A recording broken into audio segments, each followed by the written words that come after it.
The community of Reedsville in Manitowoc County is devastated this morning after a 17-year-old high school student dies in a weekend car crash. Kristen Allen is live outside Reedsville High School this morning.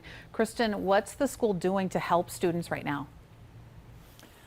Well, the school is having a crisis response team available this morning. You can see Reedsville High School here behind me, and those counselors will be available to talk to any students who may be struggling or need someone to talk to today. I did speak with the superintendent of the school district earlier this morning, who is not identifying the student who died in the crash out of respect for the family. The Manitowoc County Sheriff's Office is also declining to name her right now as well. The Manitowoc County Sheriff's Office does tell us that this crash happened on Sunday morning around 5 o'clock in the morning on Highway 10 near County Highway G in the town of Cato.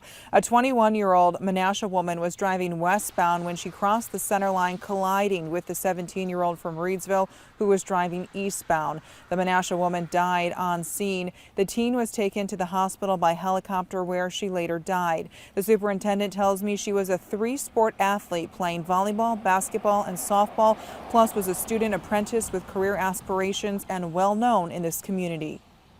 A lot of us, including myself, are family friends of the family.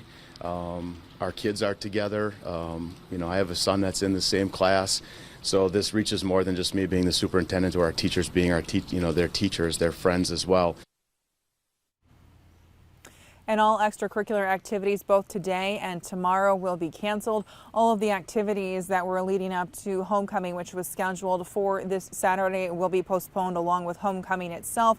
The senior class, will work with staff here to determine another time to hold those events. Reporting live in Reedsville, Kristen Allen, Action 2 News.